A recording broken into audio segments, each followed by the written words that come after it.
পারতেন না, তাদের সাথে নাকি চুক্তি করেছে।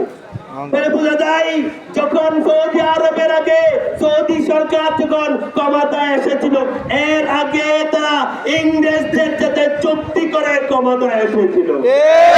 তারা আমাদের বন্ধু নয়।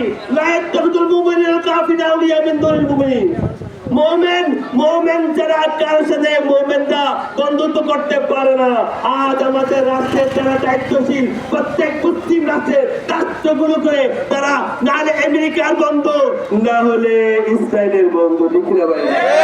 আল্লাহ বলেছেন ইহুদির সাথে বন্ধুত্ব নয়, নসরার সাথে বন্ধুত্ব নয়। ক্ষমতায় যারা আছে তাদের বন্ধুত্ব ইহুদি আর নসরারা।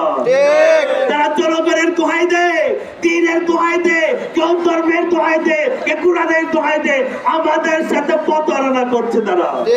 যদি পাতা না হতো, তারা সকলে মুসলিম কোথায়, আমাদের ওয়াইসি কোথায়, তারা এখন উঠে আছে। জাতীয় সংঘ কোথায়, মানবাধিকার সংঘ কোথায়? এই হাজার হাজার শিশুরা শহীদ হচ্ছে, এখনো আমাদের কোনো খবর নাই।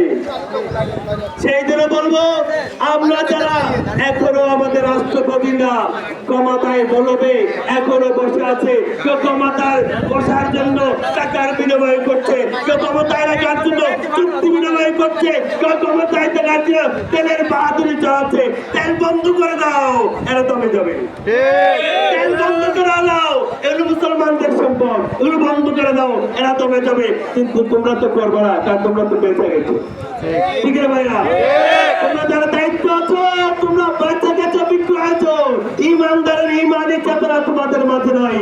মুমিনের চেতনা, ইমানের চেতনা যদি থাকতো তোমরা কখনো পারতে না। এখন তোমরা তো তাদের কাছে বিকৃত করাম। সেই জন্য ইহুদি নাসারা একের পর এক যেই মুসলিম দেশের উপরে আক্রমণ চালায়, খবরদারি চালায়, আমরা কিন্তু এখনো চুপ হয়ে আছি। আফগানিস্তানের উপরে একের পর এক বর্বর যুদ্ধ চলেছে, রাষ্ট্রনায়ক ক্ষমতা দখল করেছে, শেষ পলায়ন করতে বাধ্য হয়েছে। যদি আমরা ওইভাবে দাঁড়িয়ে যাই, তাহলে তারাও দাঁড়াতে পারবে না, কমাতে পারবে না। ইনশাআল্লাহ আল্লাহর মদদ মুসলমানদের আসবে। আল্লাহর পক্ষ থেকে মদদ আসবে। আমরা যা দেখেছি, এই দেশের মধ্যে ইংরেজরা শাসন করেছিল, কিন্তু থাকতে পারে নাই। ইংরেজদের